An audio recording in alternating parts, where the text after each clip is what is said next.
मृत्युदंड से आजीवन कारावास, वरिष्ठ अधिवक्ता रेखा श्रीवास्तव की सशक्त पैरवी से अपीलार्थी को बड़ी राहत। डीएनए रिपोर्ट, मेडिकल साक्ष्य और कानूनी पहलुओं पर गहन बहस के बाद हाई कोर्ट का अहम फैसला। इंदौर के एक बहुचर्चित आपराधिक मामले में 31 जुलाई 2026 को पारित महत्वपूर्ण निर्णय में न्यायालय ने अपीलार्थी की अपील को आंशिक रूप से स्वीकार करते हुए मृत्युदंड की सजा को आजीवन कारावास में परिवर्तित कर दिया। इस मामले में वरिष्ठ अधिवक्ता रेखा श्रीवास्तव ने अपीलार्थी की ओर से प्रभावी पैरवी करते हुए न्यायालय के समक्ष कानूनी एवं तथ्यात्मक पक्ष को मजबूती से रखा। प्रकरण के अनुसार 7 नवंबर 2021 को एफआईआर दर्ज की गई थी तथा 8 नवंबर 2021 को आरोपी की गिरफ्तारी हुई।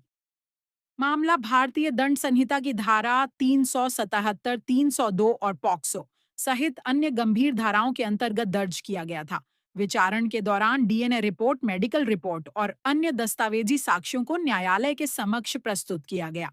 मामले में सीआरआरएफसी क्रमांक 4/2021 के तहत संपूर्ण न्यायिक प्रक्रिया अभियोजन पक्ष द्वारा प्रस्तुत साक्ष्य और रिकॉर्ड का विस्तृत परीक्षण किया गया।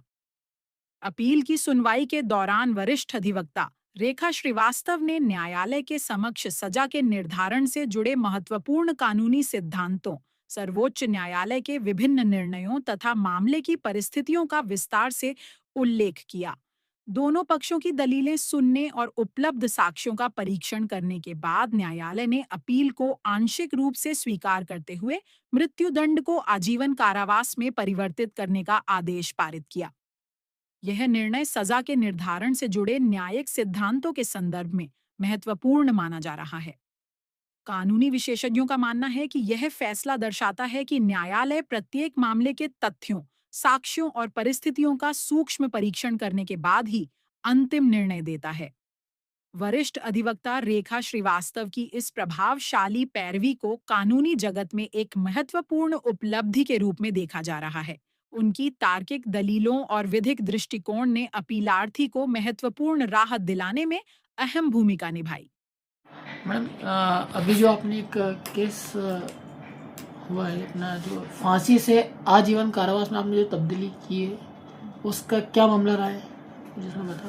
ये खातेगांव थाने में दिनांक 7/11/21 को एक एफआईआर दर्ज हुई थी नरेंद्र उर्फ गोलू के नाम से, और उसमें उसके खिलाफ एलिगेशन ये था कि उसने एक बच्ची को रेप किया और रेप करके उसको मार डाला। उसकी एफआईआर 7/11/21 को दर्ज हुई और 8/11/21 को अरेस्ट किया। उसके बाद ट्रायल कोर्ट में चालान पेश होने के बाद, उसमें पूरा एविडेंस होने के बाद 19/5/2022 को कोर्ट ने जजमेंट पारित किया और पारित करके 2021 को जजमेंट पारित किया और जजमेंट पारित करके उसको फांसी विभिन्न धाराओं, मतलब 302 में मृत्युदंड, 377 में 10 वर्ष का कारावास, 201 में 7 वर्ष का कारावास और धारा, ये सब आईपीसी की धाराएं थी। धारा 5M पॉक्सो एक्ट में मृत्युदंड की सजा से दंडित किया था। उसकी अपील फाइल की थी 3/12/22 को माननीय उच्च न्यायालय इंदौर, खंडपीठ इंदौर में।